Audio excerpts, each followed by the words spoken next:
Hello everyone, I am Storyteller, and I am here to help you today. I know you use this video to fall asleep, so before that, like the video and subscribe to the channel. Also, where are you from and what time you watching? Now comfortable and relax, let's get started. My brother's voice started coming through the baby monitor. My brother died 6 years ago. He was 17, drunk driver, highway shoulder, over in seconds. I won't get into the grief, that's not what this is about. This is about what started happening 2 weeks ago, after my daughter was born. We bought this old farmhouse last year. It's the kind of place with creaky floors and drafty windows. And honestly, that's part of why we liked it. My wife and I thought it had character. The nursery used to be a study tucked upstairs in the back of the house. Quiet, removed, perfect, we thought. We set up a baby monitor, a cheap audio one, not a camera. I'm not paranoid, just cautious. I like knowing if she's crying before the full-on banshee scream begins. But a few nights ago, I started hearing something that wasn't crying. It was a voice, male, software whispering. The first night, I chalked it up to interference. This house is old. Maybe it was picking up a neighbor's radio, but it wasn't static or chatter. It said her name, Ellie, just once, like someone checking if she was asleep. I didn't tell my wife, not yet. What do you even say? Hey, I think our baby monitor is haunted. The next night it spoke again, same voice, this time a little clearer.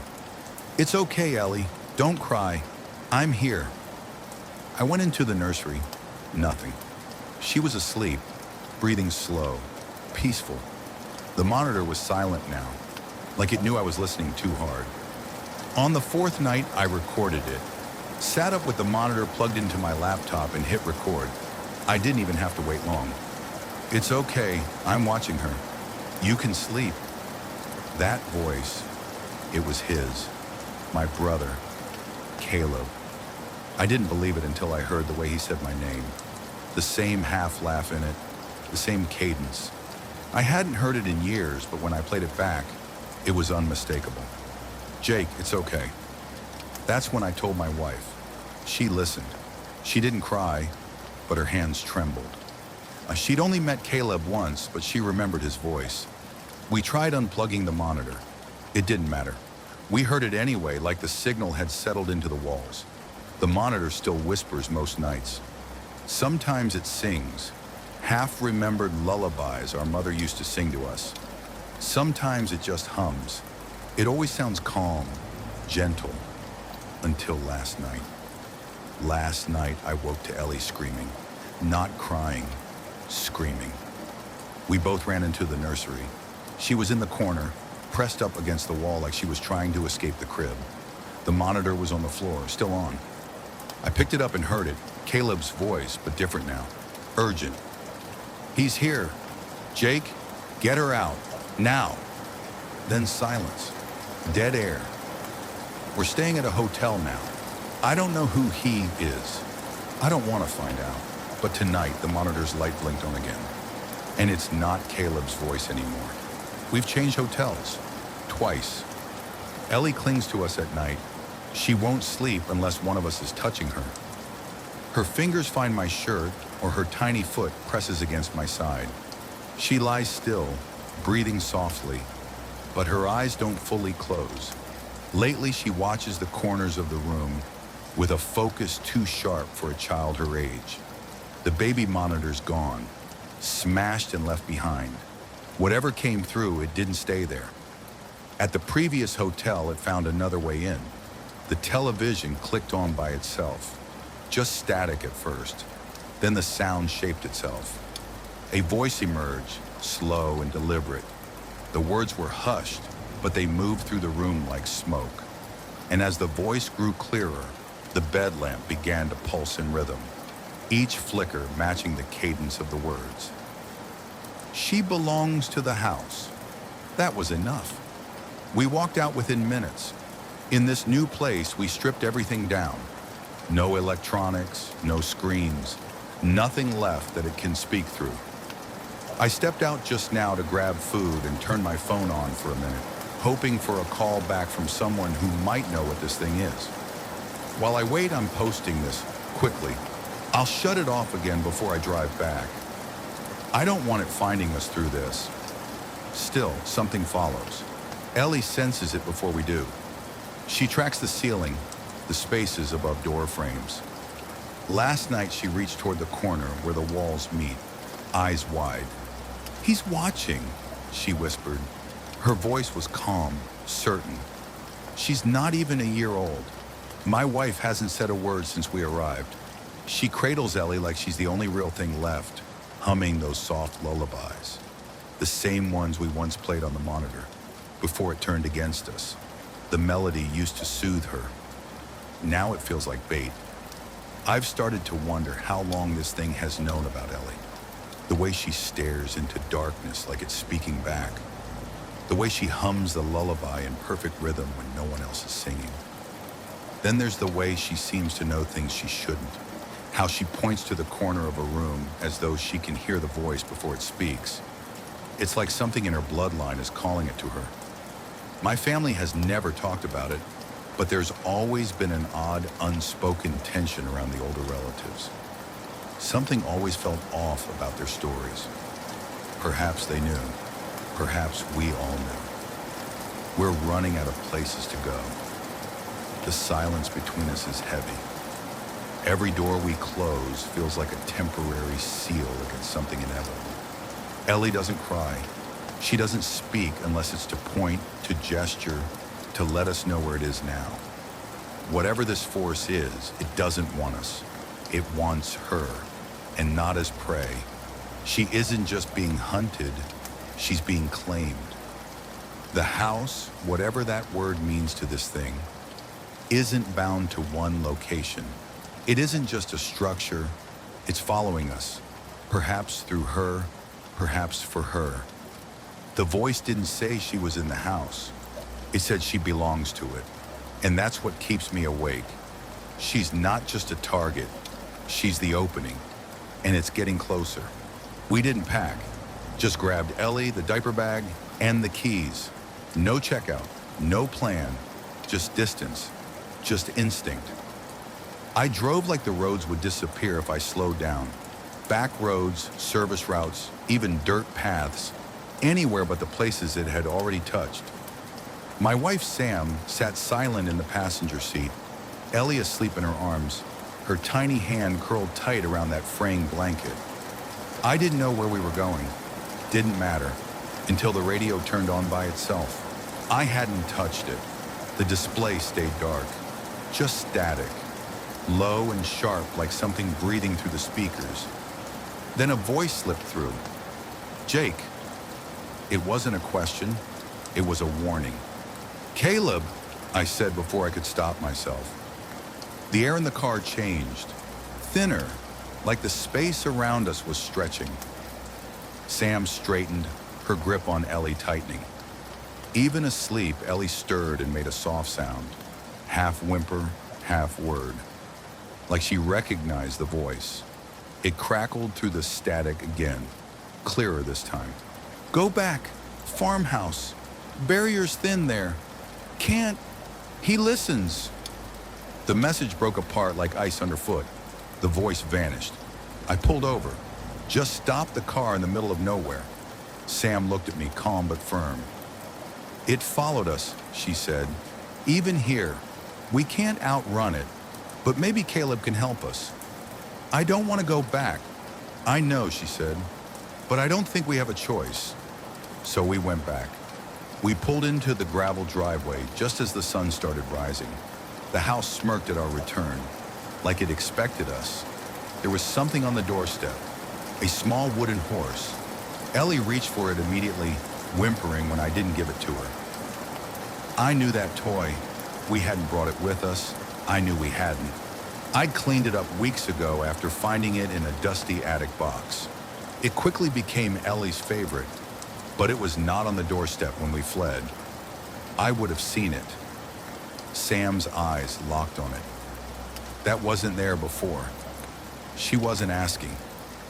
We left Ellie asleep in the car, doors locked. I don't care how weird that sounds. It felt safer than bringing her inside. "I want to go up there," Sam said, staring at the ceiling like she could see through it. "The attic?" I asked. She nodded slowly. "Right before we bought this place, I had a dream. It didn't make sense until just now. It felt like nothing back then. Just a weird, disjointed image I shrugged off." "What was it?" "I was in an attic. There was this pressure in the air, like being watched, but not by anything human. I didn't think it mattered. Just stress, maybe.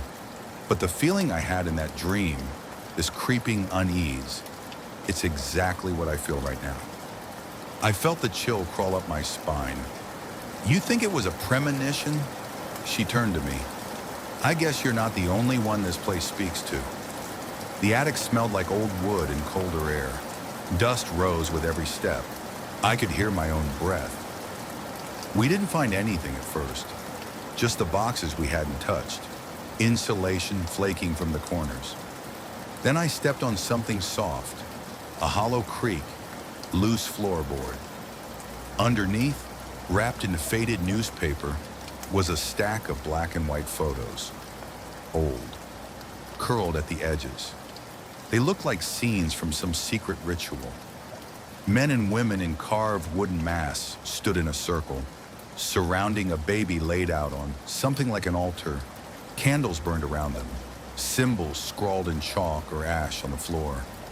The masks were too detailed, too lifelike. The beams in the ceiling above them matched ours.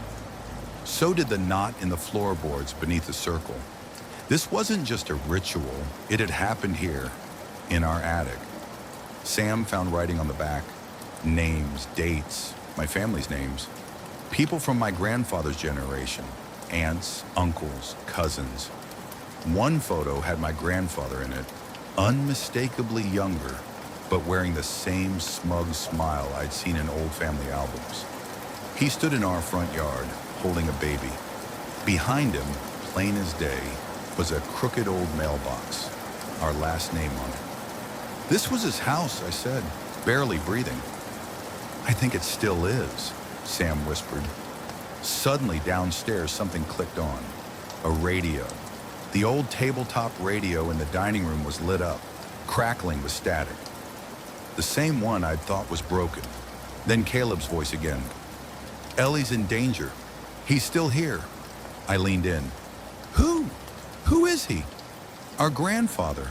He's been waiting, watching. He needs her. A vessel. A second chance." Sam grabbed my arm. "Why didn't your dad ever tell you any of this?"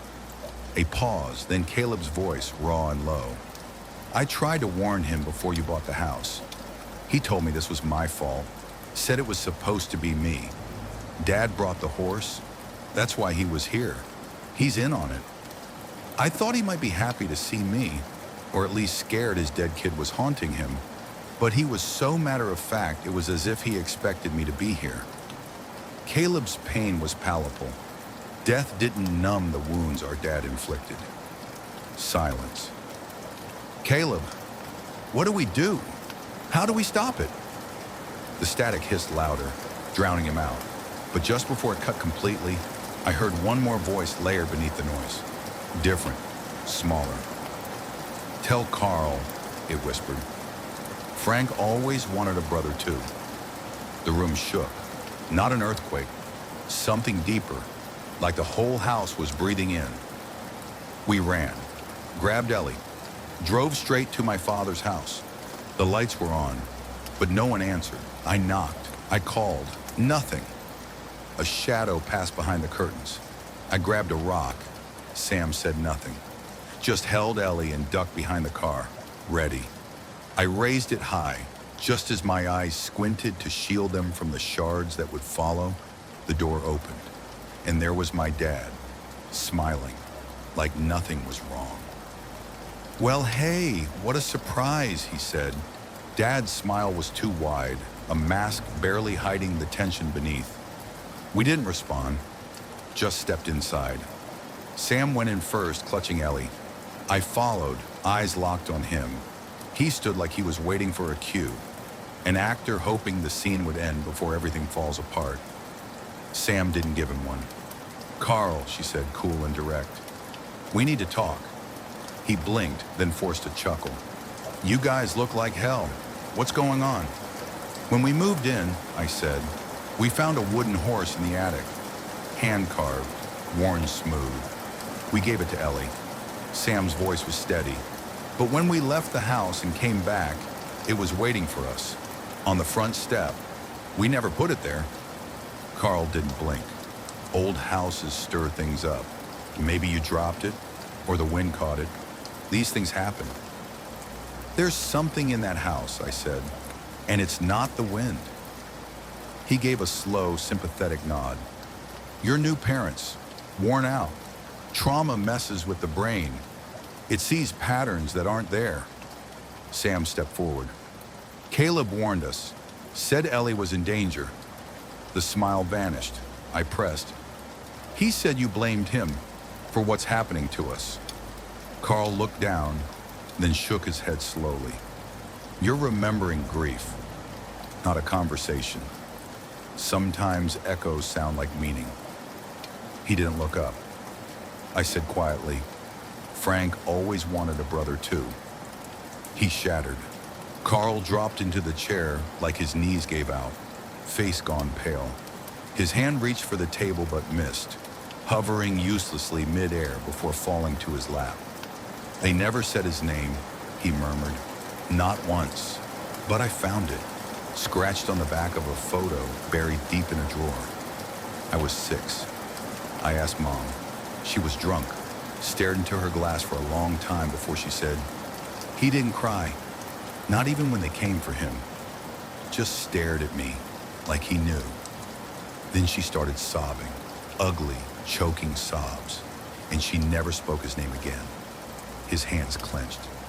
They cut him out of time itself, not just gone, like he'd never taken a breath. He looked up, voice raw. "I didn't know him. I wasn't even born. But I missed him anyway.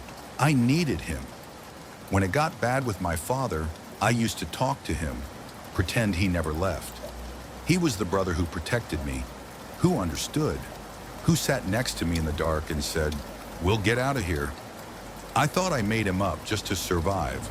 He looked up at us, voice thick. "Our father wasn't loud, just exact. He didn't hit us in anger, only when things were misaligned. He'd pull you into that basement and not say a word the whole time, just wait. And then it started." He looked toward Ellie, then away. "I thought I made Frank up, a protector in my head, someone to talk to when no one else listened. Turns out I'd been talking to a ghost." Sam's arms tightened around Ellie. Carl went on. "The horse isn't just a toy, it's a marker. It's how they start the ritual. The child bonds with it. That bond creates an opening. Something starts to listen." "You put it there," I said. "In the attic, before we moved in." Carl nodded slowly. "Before the sale closed. I told myself it was tradition, that I wasn't really doing anything. But I was. I knew what it meant." "You blame Caleb," I said. "Why?" "Because when he died, the curse passed to you," Carl said. "The pact only targets the youngest living child. A blood-etched tether, passed down like a curse older than memory. When he died, that became you, and that meant Ellie." He trailed off. Sam's voice was quiet but cutting. "You blame your son for dying because you couldn't face the truth that you're just as evil as your father, that you are the one who set this in motion." Carl didn't answer. The silence stretched. Then he exhaled, voice smaller. "Staring into the abyss of death changes you. Not just the act, the absence. The closer I got to it, the more I thought about the ritual, about what it promised, a way back. I kept telling myself it wasn't real, just superstition, a story passed down. But even as I said it, part of me knew. I was lying. I knew what I was doing. I wanted to come back, even if it meant stealing her future." He looked at Ellie again, and this time his face was raw. I held her in the hospital. Her fingers curled around mine, and I felt something break in me. Not guilt, not dread, just this aching, fragile hope. Like maybe this was it. My second chance. He wiped his eyes. But it's not a second chance. It's theft. It's what my father did to Frank. It's what I almost did to her. The pact allows members of our bloodline to live again if the price is paid. My father is hungry for his turn. What do we do? I asked. You burn the house, he said, with the horse inside. It has to be on that land. If the horse survives, so does the door. We turned to leave. Carl didn't follow. Just as I reached the door, he spoke again. Jake! I stopped. He didn't rise, just lifted his eyes slowly, like the weight of them hurt. Are you sure, he asked. You can always have more kids. I walked out, didn't look back. We pulled up to the house and stopped cold. There it was, the toy horse, propped in the front window, facing us, like it had been waiting. Sam hugged Ellie tighter. I killed the engine but stayed frozen, staring back at it. A knot twisted deep in my gut. We burn it all, I said. Sam nodded. Her voice was steady. The house, the horse, everything. I popped the trunk. The gas cans were ready, 2 of them still sloshing from the drive. We circled to the trunk, whispering fast. Where to pour the gas, where to light it, how fast we'd have to move. Mid-sentence, Sam stiffened. The horse, she whispered. I turned back to the house. The window was empty, gone. Before I could react, the ground rumbled beneath us. A low, throbbing vibration that climbed up through my shoes and into my bones. The air shifted, heavy and sour, and then a sound rolled out from under the house. A deep, guttural growl. The trees bent under the sudden gust of wind, howling through the yard, clawing at our eyes. Sam shrieked. Ellie was wrenched from her arms by an invisible force. Sam lunged, grabbing at empty air, fingers scraping against the nothing that swallowed our daughter. And then Ellie was gone. 1 second she was there, clinging to Sam's shirt. In the next, nothing but the echo of Sam's scream. We didn't hesitate. We ran. We knew exactly where she was. The attic, the heart of it all. The front door crashed open under my shoulder. Inside, the house was already tearing itself apart. Lights stuttered and sparked. TVs and radios shrieked static loud enough to splinter the windows. The walls pulsed, bowing outward like the whole frame was breathing.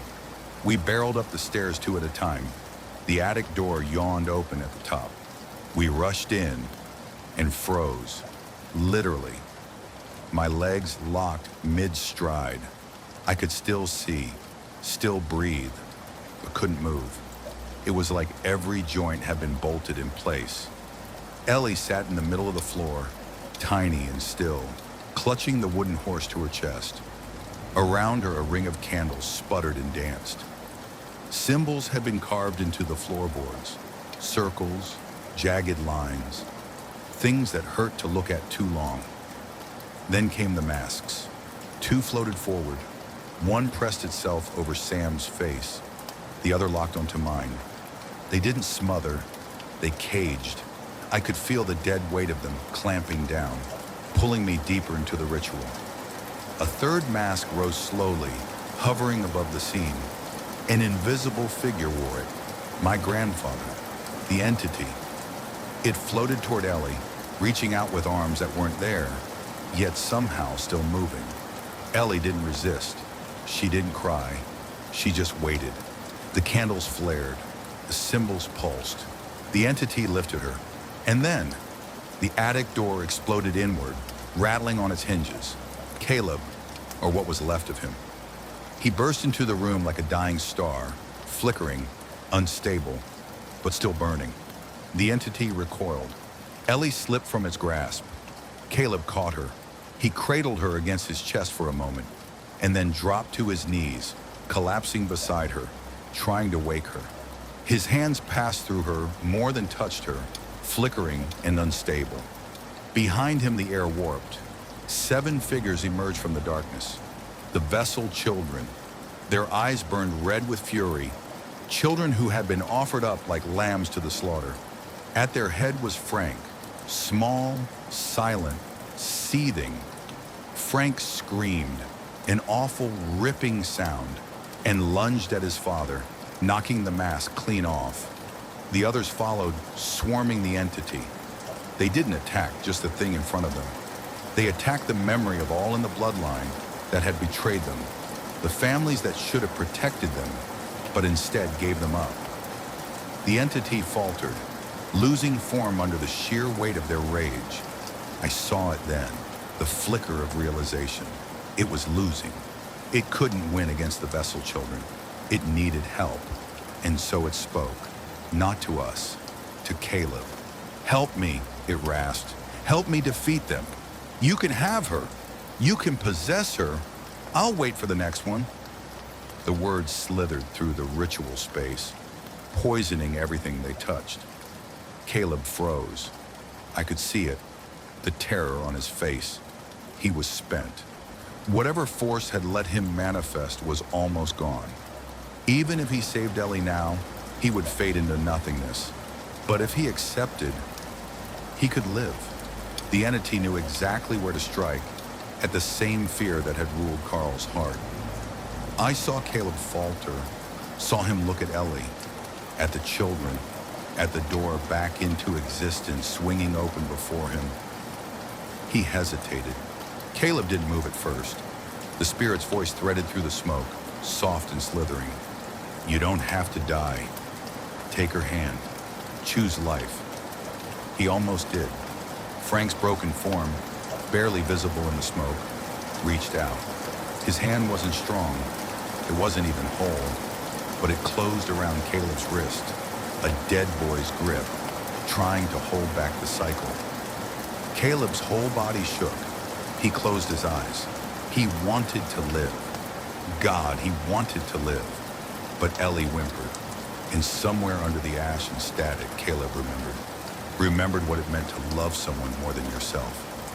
He tore his hand free, not from Frank, from the fear, from himself. And before the spirit could scream, before the horse could be snatched away, Caleb hurled himself forward. He seized the horse with both hands and without hesitation, pressed it into the nearest candle. Flames swallowed wax. Caleb burned with it, not in body, but in the thin, brittle thread of soul he had left to give. We didn't have time to think. The horse exploded in Caleb's hands, the wax and paint igniting in a hungry snap, throwing sparks into the trembling attic air. The ritual cracked open like a fault line. The mass dropped, slamming into the floor one after another, hollow and broken. Sam moved first, always faster than fear. She grabbed Ellie and bolted. I stumbled after them, the smoke clawing at my throat, my lungs filling with the stench of burning wood and something fouler, something older. The house screamed, not in sound, in motion. The floor writhed underfoot, stretching and tearing, the hallway out bulging and buckling like the world itself was trying to push us back. Doors along the corridor slammed open, then shut, then open again, a stuttering, furious heartbeat. We ran. I grabbed Sam's hand and pulled her forward, feeling the house tug at my shoulders, trying to rip us loose. One last door, one last breath. I threw my weight into it, slamming it open just as it tried to slam closed, dragging Sam and Ellie through behind me. Outside, cold air, real stars, earth that didn't undulate. The gas cans sat by the car where we'd left them, as if the house hadn't noticed them, hadn't cared. Hands numb, I tore one open, sloshing gasoline across the porch, the steps, the broken threshold. Sam stood behind me, clutching Ellie against her chest, her face a blank mask of survival. I struck a match. The fire leapt up greedily, roaring along the wood, swallowing the doorway and the walls, gnawing into the bones of the house. The house didn't scream aloud. It fought.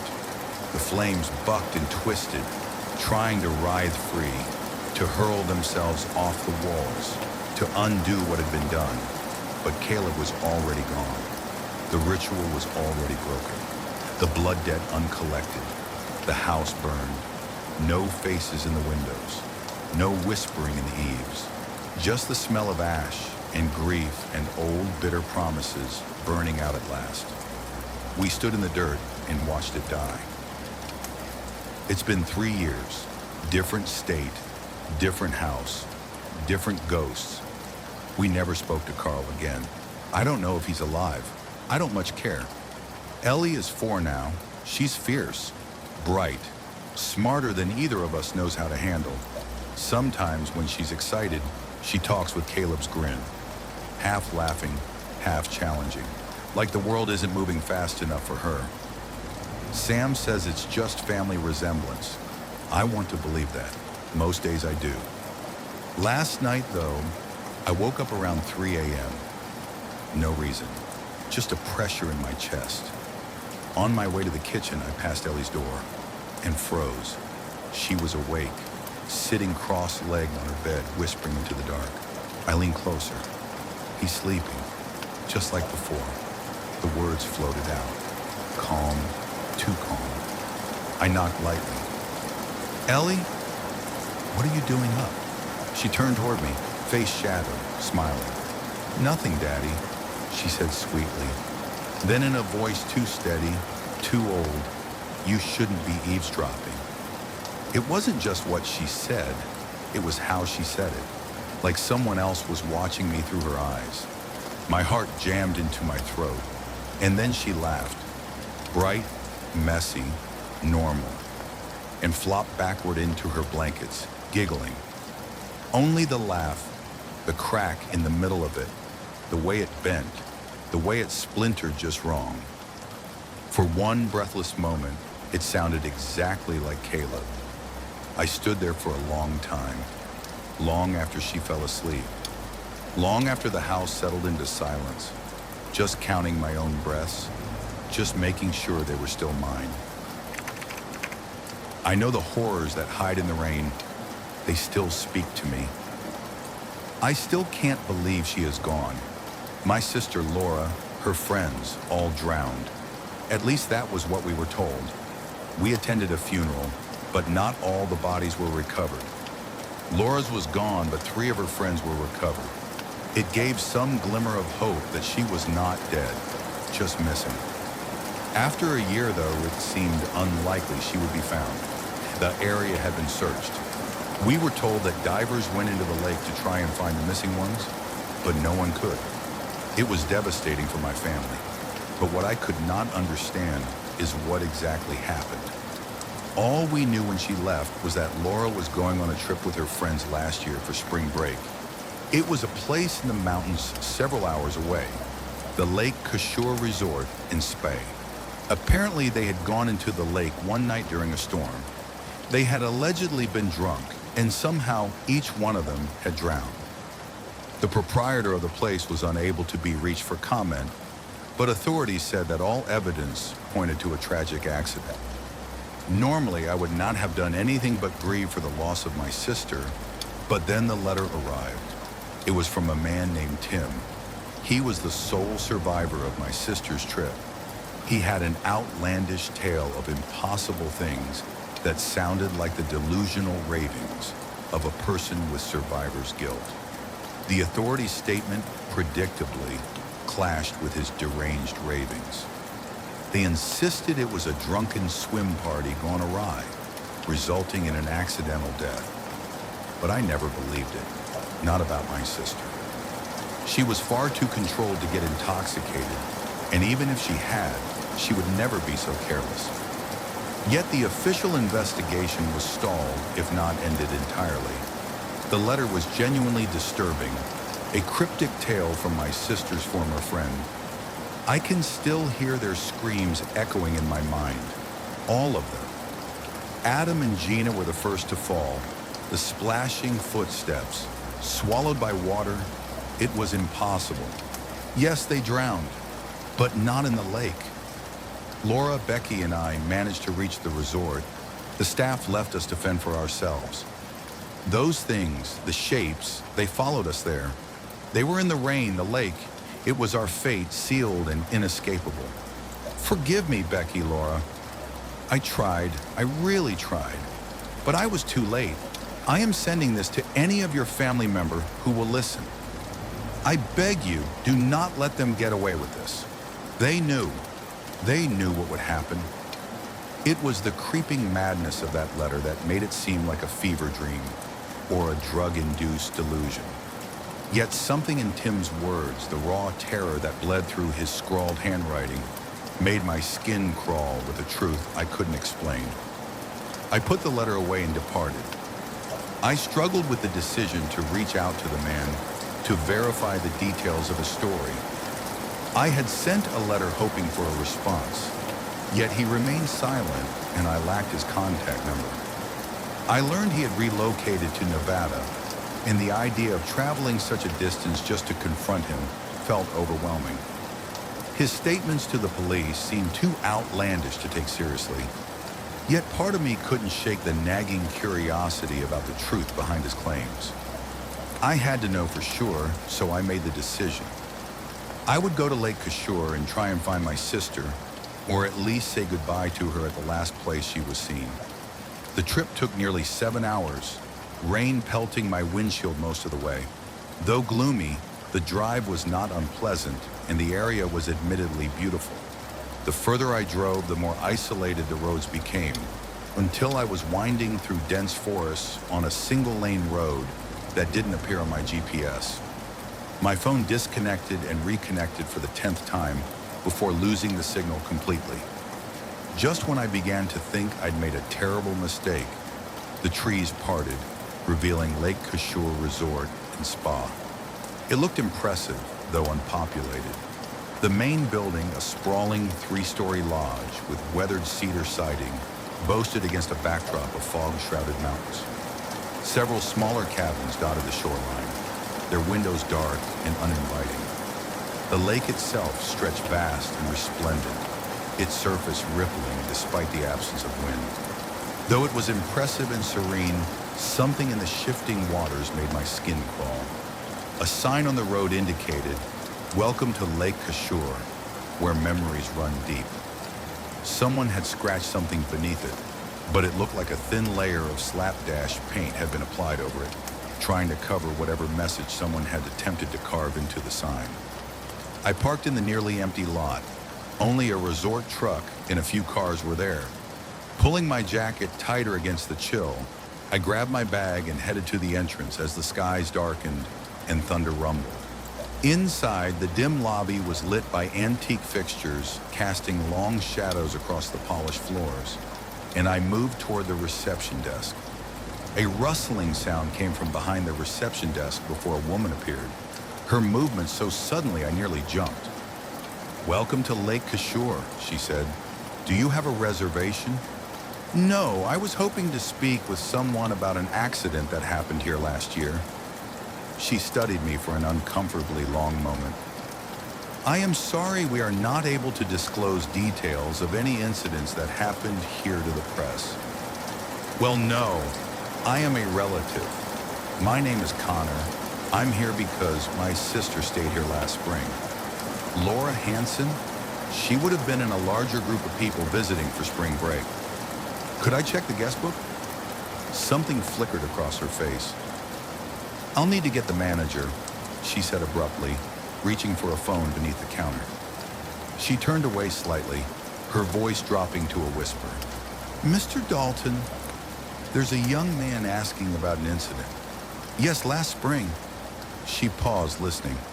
"Yes, sir. Right away." She hung up and fixed that empty smile on me again. "Mr. Dalton will be right with you. Please wait just a moment." Before I could respond, a tall figure emerged from a doorway I hadn't noticed before. He moved with unsettling grace for someone so gaunt, his impeccable suit hanging from his frame as if from a wire hanger. "Gregory Dalton, proprietor of Lake Kashur Resort. I understand you have questions about your sister. He gestured toward a seating area away from the desk.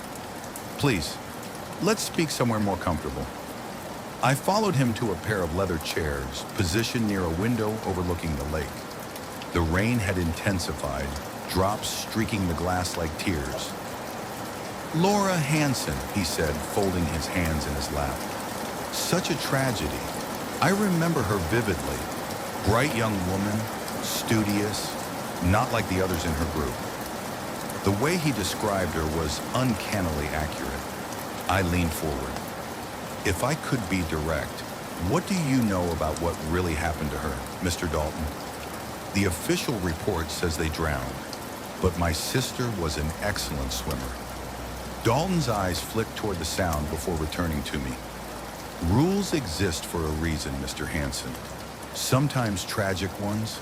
His voice lowered, almost hypnotic in its rhythm. Your sister and her friends were warned, as all our guests are, that swimming during rainfall is strictly prohibited at Lake Kashur. A liability issue, you understand. That doesn't make sense. Why would rain make them drown?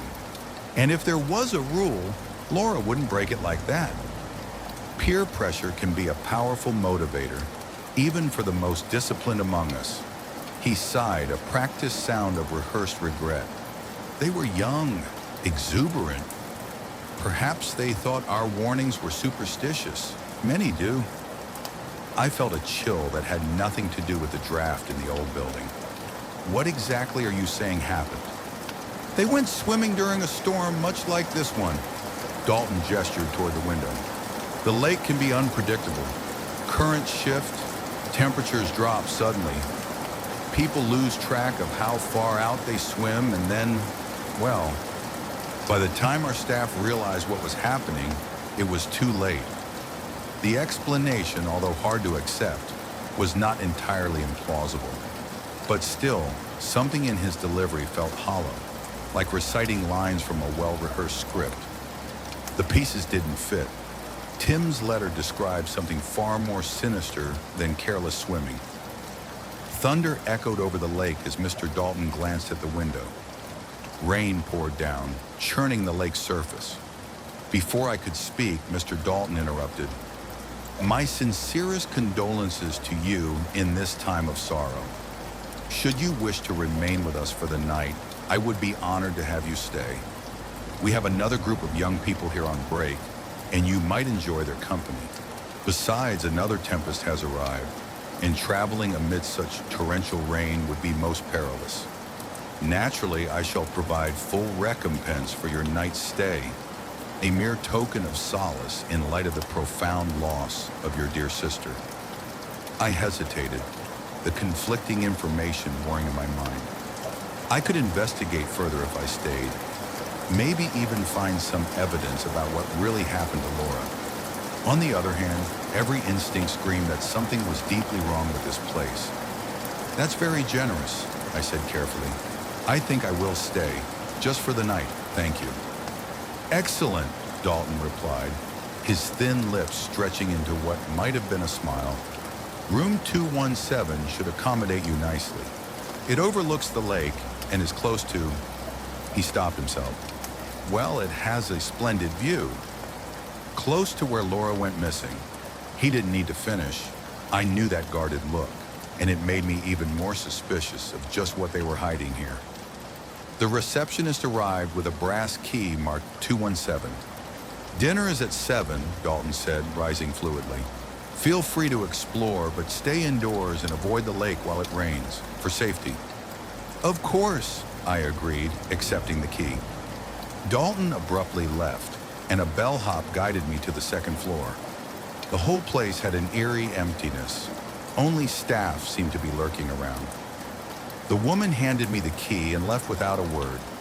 Inside, the room was tastefully furnished with slightly worn antique pieces, a queen bed, a writing desk by the window, and a newly renovated bathroom.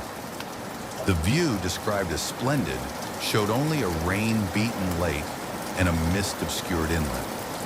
I wondered if that was where Laura went into the water. I considered Tim's letter again.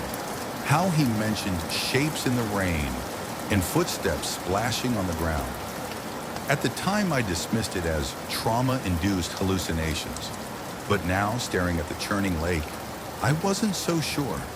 The rain intensified, drumming against the window with an almost deliberate rhythm. Thunder cracked overhead, and for a split second, I thought I saw something move beneath the lake's surface. A pale, elongated shape that wasn't there when I looked again. The floor outside my room creaked. I froze and listened. Then I heard a shuffling sound, followed by what sounded like water dripping onto the carpet. Not the usual footsteps of someone passing by, but something different, heavier. I crept to the door, pressing my ear against it. The dripping sound continued, followed by a strange, wet rasp, like someone struggling to breathe through fluid. My hand trembled as I reached for the doorknob. Suddenly, a soft, gurgling voice spoke to me. It sounded like a voice trying to speak underwater. You need to leave. Not safe. They come tonight. The sacrifice is prepared. They will awaken, and all must drown who still draw breath here. I was paralyzed with fear at the ominous warning, and before I could turn the door handle and confront the mysterious voice, the sounds receded down the hallway, fading into silence. I exhaled shakily, backing away from the door. I had no idea what the hell was going on there. I sat in confusion as a flash of lightning illuminated the room, one final time, then nothing. The rain drumming on the window abruptly ceased. The sudden silence was almost more unnerving than the storm had been. I approached the window cautiously. Outside, the transformation was startling. The lake had become a perfect mirror, reflecting the clearing sky with such precision it was difficult to discern where water ended and air began. Not a single ripple disturbed its glassy surface. The mist had vanished, revealing the entirety of the shoreline in crystalline detail. I had heard enough. Something was very wrong here, and I knew it was a mistake to have come at all. I checked my phone and saw it was 6:45 p.m. Dinner would be served soon. The distraction might offer some cover for getting out of there. I slipped outside and rushed to the parking lot. To my horror, I saw that all 4 tires of my car were now flat. Someone had deliberately slashed the tires, intending to strand me. My mind raced, and despite my first instinct, I paused. I considered it must be Mr. Dalton. Had he wanted to keep me here for whatever he was planning? I was alone and unarmed, though, so I would not confront now. I just needed to leave. My heart pounded as I backed away from the car, considering the mile or two walk back to the highway. Just then, I heard laughter and chatter near the main building, the other guest Dalton mentioned. Relieved, I followed the voices to a courtyard where 5 people in swimsuits stood with drinks in hand.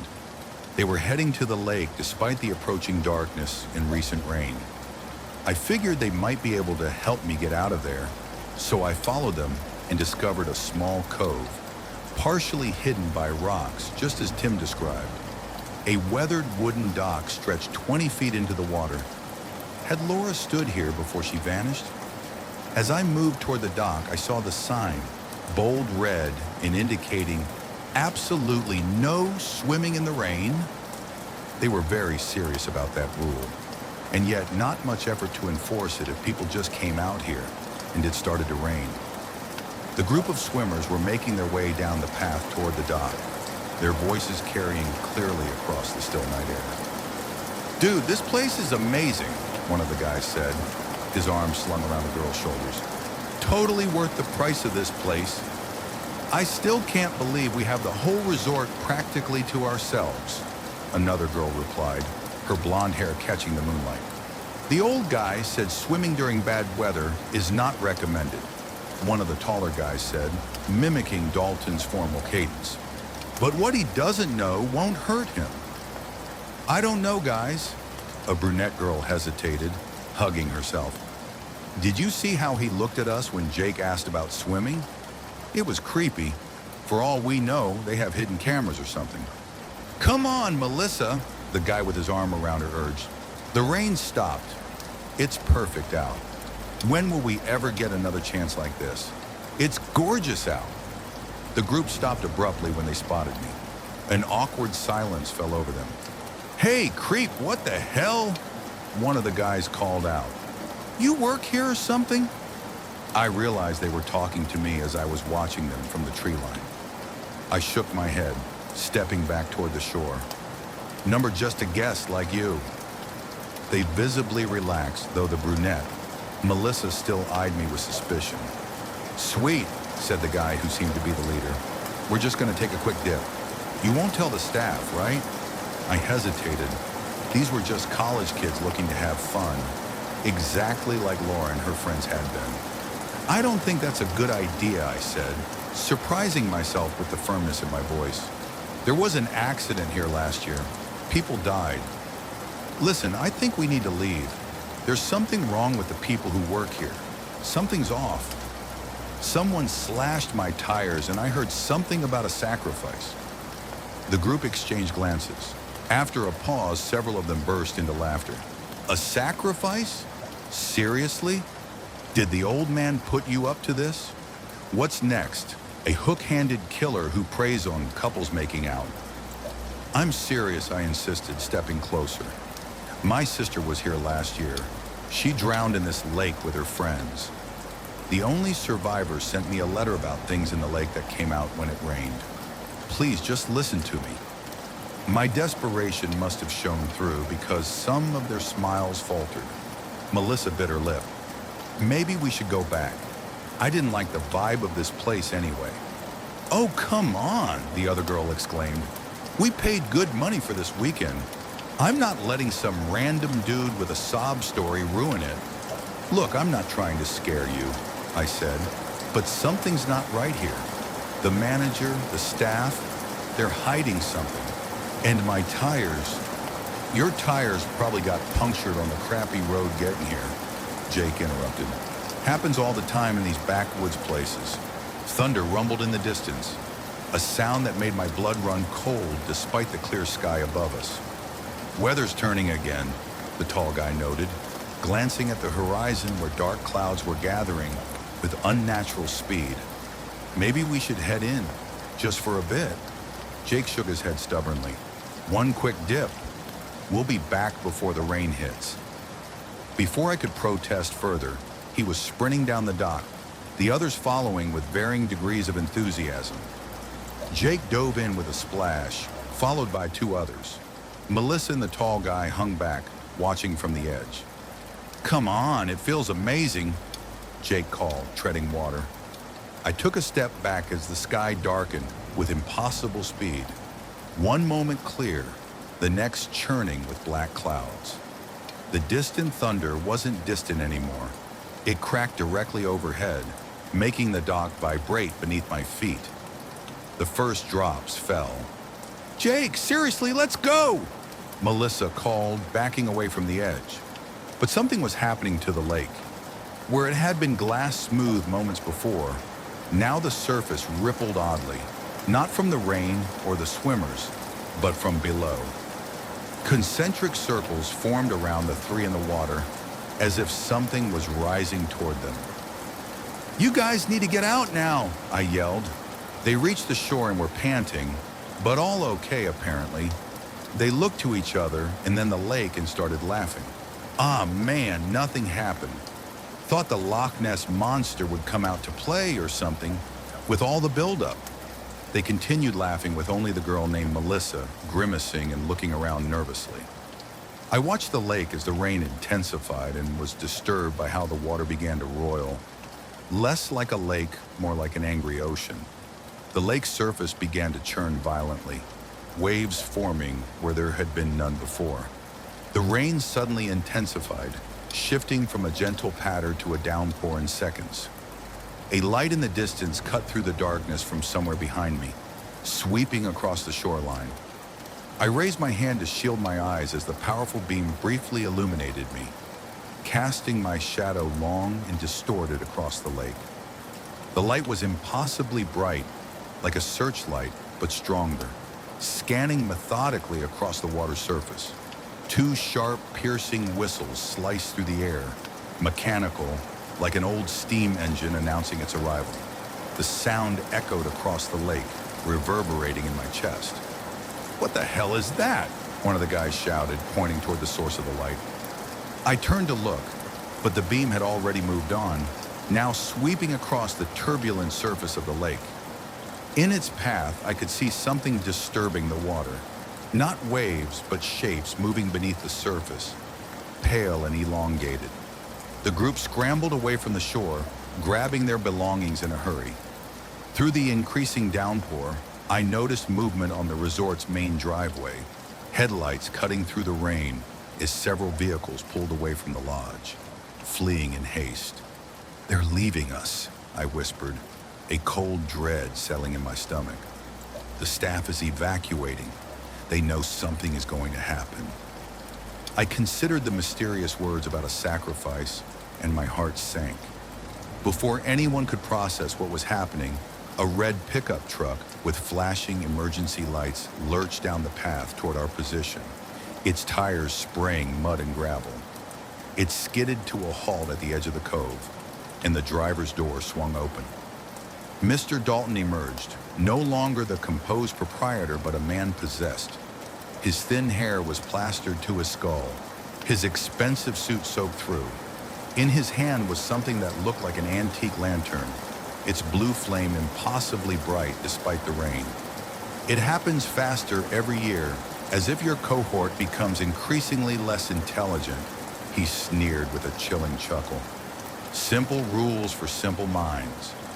Honestly, if we made a rule stating that you would die if you didn't swim in the rain, your contrarian nature would probably guarantee that the drowned ones would never wake again. Yet here we find ourselves." His eyes glinted with a sinister amusement as he sighed deeply. "I fear you're all fresh out of luck." I couldn't process his words at first. They were too crazy, too detached from reality. But the cold calculation in his eyes told me this wasn't madness. It was something worse. "What do you mean, fresh out of luck?" the group's leader Jake demanded, stepping forward. "What the hell is going on?"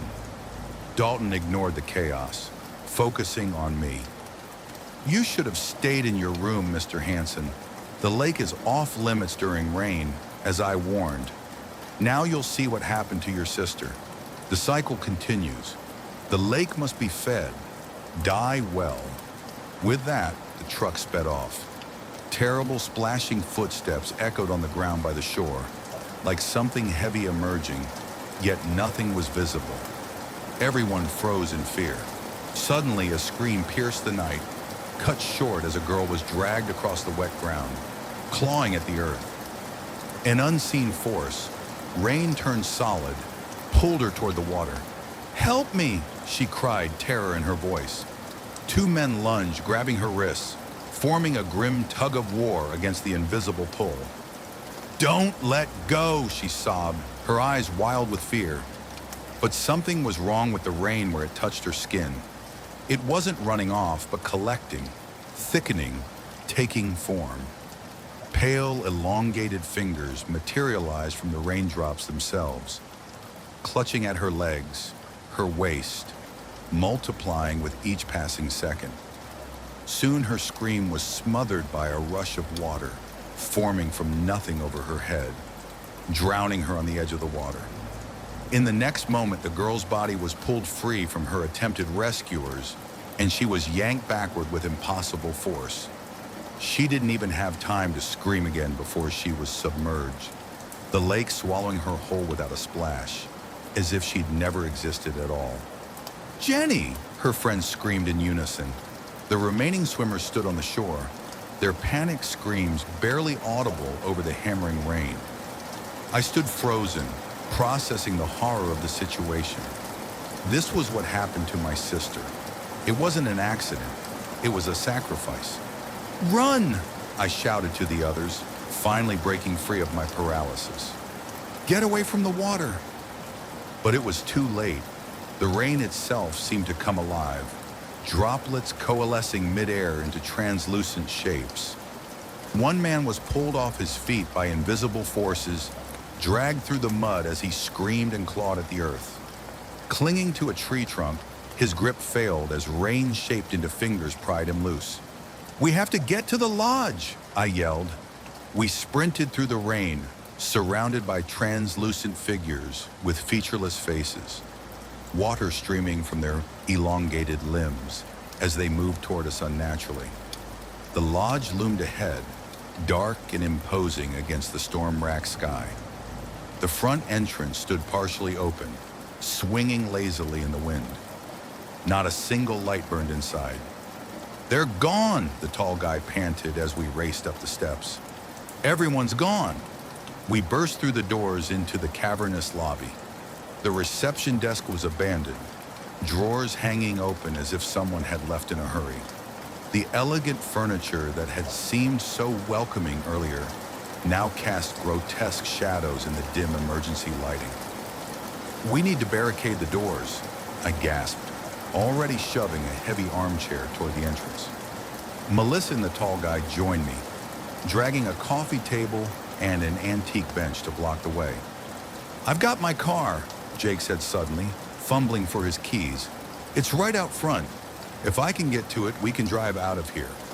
His eyes were wild with a desperate hope. "I'll bring it around to the door. Be ready to jump in." Before I could stop him, he bolted toward a side exit, keys clutched in his trembling hand. "Wait!" I called after him, but he was already gone, the door slamming shut behind him. Melissa and I pressed our faces to the window, watching as he sprinted through the downpour toward a blue sedan parked near the front steps. Splashing footsteps in the rain were appearing all around the building and parking lot with each passing second. Come on," Melissa whispered, her breath fogging the glass.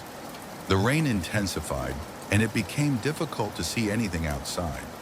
We pressed our ears to the glass and then recoiled when a disturbing scratching sound was heard on the other side of the door. It was followed by a voice out of a nightmare. "Please, let us in," came a wet, gurgling voice from the other side of the door. The sound was unmistakably human, yet horribly distorted, as if the speaker's lungs were filled with fluid. "It's me, Jenny. I'm so cold. I can't breathe out here." Melissa stumbled backward, her hand flying to her mouth. "That's her voice," she whispered. "Oh God, that's Jenny's voice." "Help me," the voice pleaded, higher now, desperate. "I'm drowning. Please, it hurts so much."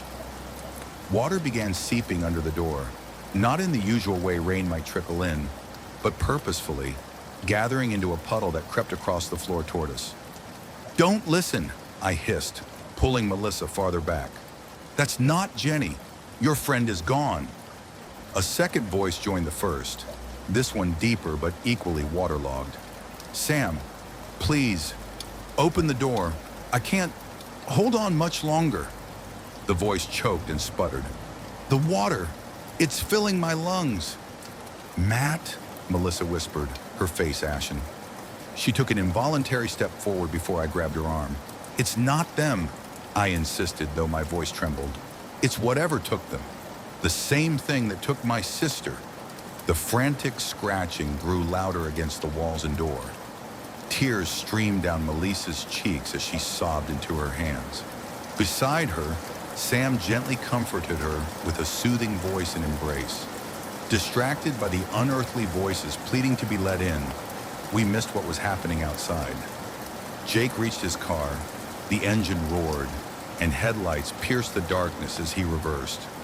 For a moment, hope surged within me. The sedan backed up rapidly, aiming for the lodge entrance.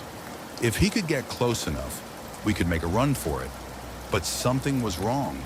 The car was moving too fast, careening backward at a speed that suggested panic rather than control.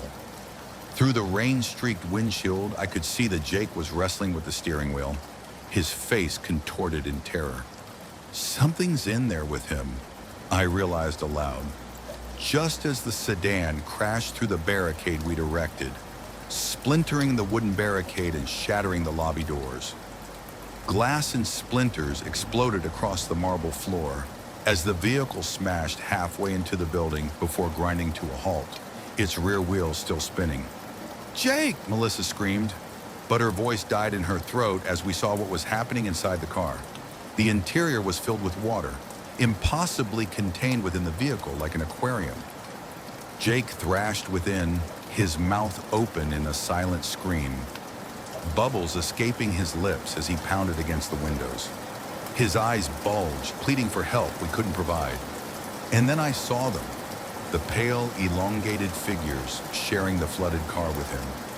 Their translucent hands wrapped around his throat, his ankles, his wrists. One of them turned toward us, a faceless head composed entirely of water, and I swear I saw a smile ripple across its featureless visage. But worse than the horror inside the car was what was happening behind it. The rain creatures were flowing in through the shattered entrance, seeping around the sedan's frame and reforming inside the lobby. They moved with terrible purpose, water flowing upward against gravity to shape humanoid figures with long, reaching arms. "Upstairs!" I grabbed Melissa and Sam, yanking them toward the grand staircase. "We need to get higher." We frantically clambered up the steps, the relentless splashing footsteps echoing behind us with a chilling consistency, never hastening or faltering, as inevitable and inescapable as death itself. We reached the second-floor landing, gasping for breath. The hallway stretched before us, doors lining both sides. Some stood ajar, inviting us into their deceptive safety. "My room," I panted, pointing down the corridor. 217. We can barricade ourselves in there." A flash of lightning illuminated the hallway through a large window at the end of the corridor. To my horror, the window was wide open, rain pouring in freely. The water wasn't behaving naturally. Instead of simply splashing onto the floor, it gathered in midair, coalescing into those same terrible forms we'd seen outside. "They're already inside," Melissa whispered, her voice breaking.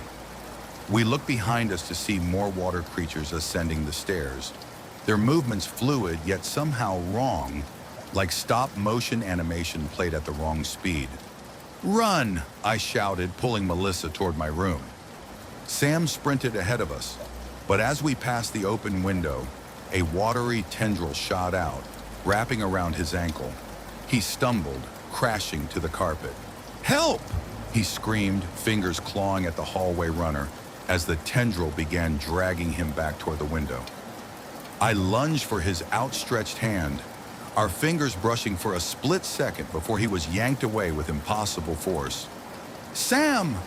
Melissa shrieked as he was pulled toward the open window, more tendrils materializing from the rain to envelop his body.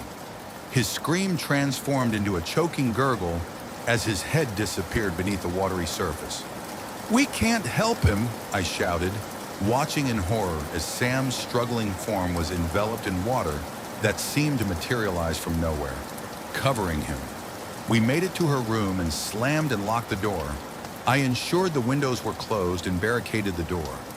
We sat in terrified silence as the horrifying sounds of the things outside pressed inwards. Melissa collapsed onto the floor, trembling and sobbing uncontrollably as the reality of what had happened to her friend sank in. I checked the bathroom for any water source, relieved to find the taps dry when I turned them. Small mercies.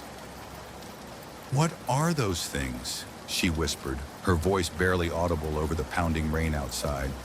"This can't be happening." The scratching began at our door, soft at first, then more insistent. Water seeped beneath the door frame, forming a small puddle that began to grow, despite our attempts to block it with towels. The voices called, a horrible chorus of drowned friends. "We found something amazing in the lake. You have to see it. Please let us in." Melissa pressed her hands over her ears, rocking back and forth. "Make it stop," she begged. "Please make it stop." We waited, helpless in the room for what felt like hours. None of the things got in, but we could not get out. Then the sound of the rain stopped. The ghoulish voices begging us to let them in stopped as well. It was the rain. I remembered what the letter said. They came with the rain. We had to take our chance and leave now. We're leaving, I said, my voice stronger than I felt. Now. Melissa looked up at me with red-rimmed eyes. But what if they're waiting? What if ... If we stay here, we die. I cut her off, gripping her shoulders. The rain stopped. Those things, they come with the rain. That's what happened to my sister. I moved to the window and peered outside. The storm had broken. The lake gleamed under the dull shades of the coming dawn. We need to get to a car, I said. Any car. Jake's is still downstairs, Melissa whispered, pushing herself to her feet. Her face was pale but determined. We crept to the door, listening for any sounds beyond. Nothing but silence greeted us. I turned the handle slowly, wincing at the slight creak as the door swung open. The hallway was empty, not just of water creatures, but of any trace they'd been there at all. We moved cautiously down the stairwell. I don't understand, Melissa whispered as we reached the first floor. How can everything be normal? The lobby told a different story. Jake's car remained half embedded in the shattered entrance, a grim reminder that not everything had been reset. But the vehicle was empty. No water, no Jake, just the keys still dangling from the ignition. Let's go, I said, moving toward the car. Melissa hesitated. Shouldn't we look for the others? Maybe they're still alive somewhere. I shook my head, remembering Laura, remembering Tim's letter. They're gone. If we stay, we'll be gone too. The car's engine sputtered to life on the first try. I reversed it carefully over the broken glass and splintered wood. As we pulled away from the lodge, I glanced in the rearview mirror. The building loomed dark and silent, its windows reflecting the faint light of the rising sun like empty eyes. We drove down the winding road through the forest, both too traumatized to speak at first. I'm so sorry about your sister, Melissa finally said, her voice small in the confined space. I nodded absently, my knuckles white on the steering wheel. I just wish I knew what really happened to her. If those things took her like they took your friends. The words died in my throat as a single drop of water hit the windshield, then another and another. No, Melissa whispered, her eyes widening in terror. Not again. Rain began to pelt the car, increasing in intensity with unnatural speed. I pressed my foot to the accelerator, the sedan lurching forward on the narrow road. Faster, Melissa urged, twisting in her seat to look behind us. I heard it then, the unmistakable sound of splashing footsteps keeping pace with the car. Not on the road, but somehow beside us, within the curtain of rain itself. Connor, my blood froze. It was Laura's voice, clear as day, coming from just outside my window. Connor, why are you leaving me? The voice was perfectly my sister's, yet horribly distorted, as if she were speaking through water. I've been so alone. Don't listen, Melissa warned, her hands pressed against her ears. It's not her, but I couldn't help myself. I glanced toward my window and saw a pale face formed in the rain. Laura's face, her features rippling and flowing, but unmistakably hers.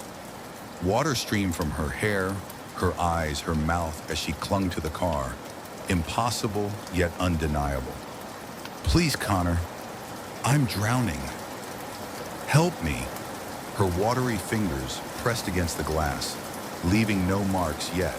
Somehow I could feel the chill of her touch through the window. I swerved, nearly sending us off the road. The tires skidded on the wet asphalt as I struggled to keep control. Don't look at it, Melissa screamed, but her eyes were fixed on her own window where Matt's face had formed in the rain, his features twisted in agony.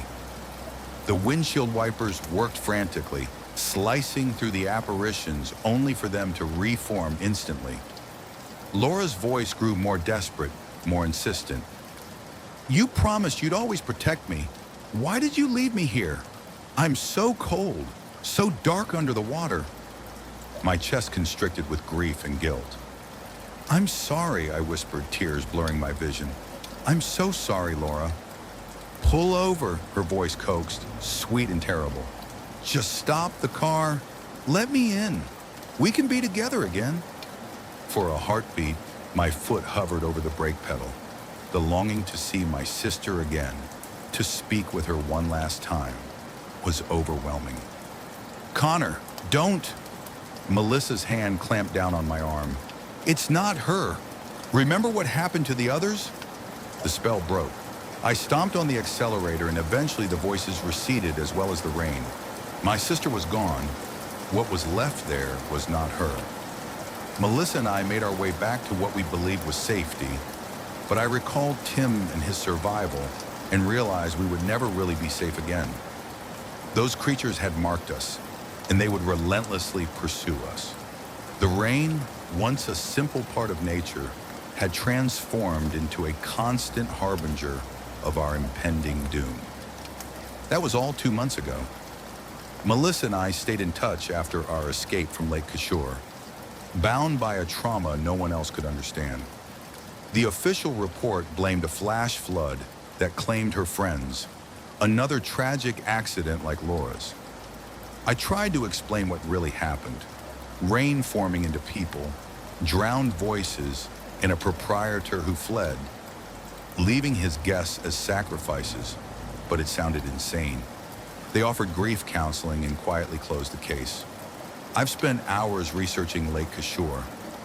Ownership records reveal a history of tragic accidents, yet Gregory Dalton's name is missing, as if he never existed. The most disturbing find was a 1937 newspaper clipping showing Dalton at the resort's opening ceremony, unchanged by time, looking exactly like he did when I saw him in person. I had no idea who or what he really is, and I don't know if I will ever know. Tonight, it is raining again. Even with the blinds drawn, I hear the voices, splashing footsteps, and fingernails scratching at the glass. Melissa calls these episodes hauntings, fitting since the dead spirits will never give us peace. Now, as the relentless rain pounds on every sealed entry, my phone buzzes. Melissa whispers. They're outside my building. I can hear them calling. Matt, Jenny, everyone. I tell her to stay put and follow our safety plan. Even so, the hauntings grow more relentless, and I fear I may not last much longer. I fear I will never be free from this drowning cycle of death.